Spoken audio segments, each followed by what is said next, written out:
Hello guys, welcome back to my YouTube channel. I hope you all are doing well. So in this video we will study future continuous tense. So firstly हमें जानने के लिए what is future continuous tense. पहले हम definition we are seeing definition, then we will make a structure of future continuous tense. तो future continuous को हम with the help of definition से ही डिफ़ाइन कर सकते हैं, या अगर मैं आपको एक सिंपली तरीके से बताऊं, अभी हम डेफिनेशन तो देखेंगे, पहले मैं आपको बता देता हूं। The work is continuous progress in the future. जो वर्क होने वाला है इन द फ्यूचर, फ्यूचर में प्रोग्रेस में है, उसे हम कहते हैं future continuous tense.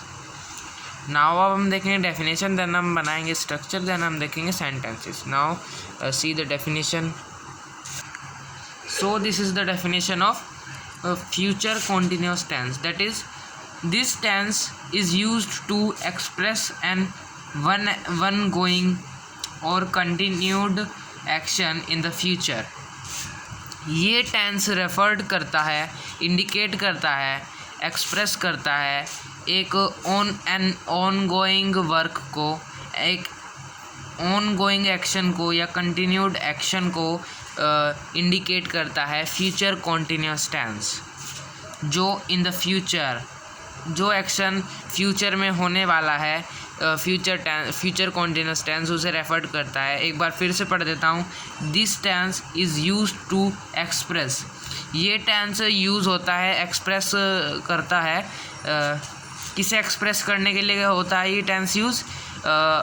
N ongoing और कंटिन्यूड एक्शन, एक कंटिन्यूड एक्शन को एक्सप्रेस करने के लिए हम इस टेंस का यूज़ करते हैं इन द फ्यूचर, फ्यूचर में करते हैं। So is that clear to you? I hope you clear. But अगर किसी को डाउट आते हैं, जनरल डाउट्स जैसे होते हैं, तो मुझे कमेंट सेक्शन में बता सकता है, मैं उसके डाउट को क्लियर करने की पूरी कोशिश करूँगा। सो ये हमारी डेफिनेशन हो गई। आई होप आपको समझ में आ गया होगा। मैं एक बार फिर बता देता हूँ ताकि कोई डाउट ना रहे। जो भी एक्शन है वो हो रहा है इन द फ्यूचर, तो उसके लिए हम यूज़ करते हैं फ्यूचर कॉन्टीन्यूस टेंस का। The work was continued action in the future. So that's it, this is the definition. अब हम देखें, अब हम बनाएंगे structure. Now make a structure. सो अब हम बनाएंगे structure of future continuous tense, that is पहले हमारा आ जाता है सब्जेक्ट,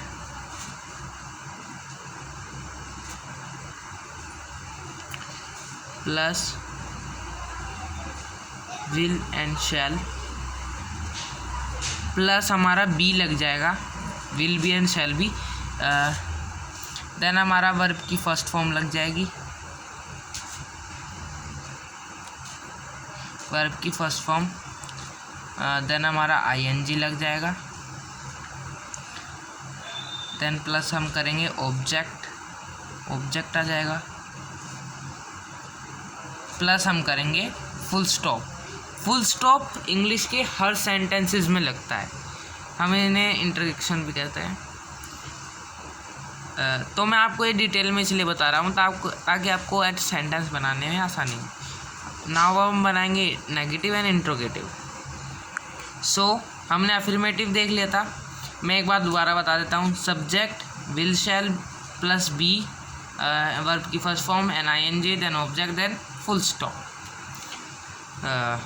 नेगेटिव देख लेंगे हम। सब्जेक्ट विल शैल नॉट लग जाएगा, देन बी लग जाएगा, देन वर्ब की first form ING, object and full stop. Interrogative देख लेते हैं। विल शैल हमारा पहला जाएगा, देन हमारा सब्जेक्ट आ जाएगा, देन हमारा बी आ जाएगा, देन वर्ब की first form, then ING, then object, then question mark is compulsory in interrogative sense, चाहे वो WH फैमिली का हो या फिर इंट्रोगेटिव सेंस हो। उसमें हम क्वेश्चन को इंडिकेट करता है, कि जो हम प्रश्न को इंडिकेट करता है वो है क्वेश्चन मार्क। हिंदी में भी हम प्रश्नवाचक कहते हैं ना इसे, क्वेश्चन मार्क ही लगाते हैं. So that's it, this is the structure. अब हम देखेंगे some sentences of future continuous tense. So these are some sentences of future continuous tense. Firstly affirmative sentence, he will be reading the book, she will be going to school, we shall be eating the food, you will be writing a letter, they will be going to Delhi. अब बच्चे ध्यान रखेंगे कि जो shall है वो I और V के साथ ही लगता है, बाकी सारे सब्जेक्ट के साथ will लगेगा. शेल जो है सिर्फ आई और वी में इस्तेमाल होगा, बाकी सब में विल लगेगा. मैं आपको आगे बताऊंगा. अब हम देखेंगे negative sentences. So this is a negative sentences, that is he will not be reading the book, she'll will not be going to school, sorry going to market, we shall not be eating the food, you will not be writing a letter, they will not be going to school. Negative sense है. अब हम interrogative देखते हैं. Will he be reading the book, will she B going to school, shall we be eating the food, will you be writing a letter, will they be going to Delhi. So these are some sentences of future continuous tense. अब हम देखेंगे सम सिंपलिंग rules. सो जैसे कि मैंने अभी आपको video में बताया था, विल बी और शैल बी का यूज़, हम विल बी का यूज़ सारे जब सब्जेक्ट के साथ करेंगे. यू वी दे, वो वी के साथ नहीं, you your they he she it any name any title, चाहे वो टाइटल प्लूरल ही क्यों ना हो, हम उसके साथ विल बी का यूज़ कर देंगे. ये सिर्फ फ्यूचर में ही होता है. फ्यूचर चाहे फ्यूचर इंडेफिनेट हो, फ्यूचर कॉन्टिन्यूस हो, फ्यूचर परफेक्ट हो, फ्यूचर परफेक्ट कॉन्टिन्यूस हो, सब में यही रूल चलता है कि विल के साथ यू योर दे सारे सब्जेक्ट लग जाते हैं, सिर्फ आई और वी को छोड़कर, क्योंकि आई और वी शैल के साथ लगता है. बस शैल के साथ हम आई और वी का इस्तेमाल करते हैं. ये बच्चे ध्यान रखेंगे. बहुत सारे बच्चे कंफ्यूज हो जाते हैं इन जो बड़े बड़े एग्ज़ाम्स होते हैं उनमें, कि वे उनके इसी गलती पर नंबर कट जाते हैं. सो ये बच्चे ध्यान रखेंगे कि विल का हम यूज़ उन सारे सब्जेक्ट से करते हैं सिवाय आई और वी को छोड़कर. आई और वी के साथ हम शैल का यूज़ करते हैं. So that's it in this video. हमारा फ्यूचर कॉन्टिन्यूअस टेंस पूरा हो गया. आई होप आपको सारा समझ में आ गया होगा. ज़्यादा से ज़्यादा मेरे चैनल को लाइक एंड सब्सक्राइब कीजिए एंड बेल नोटिफिकेशन को क्लिक कर दीजिए ताकि मेरी सारी वीडियोस की इन्फॉर्मेशन आप तक पहुँचे. और हेल्दी रहिए, सेफ रहिए and happy study for all students.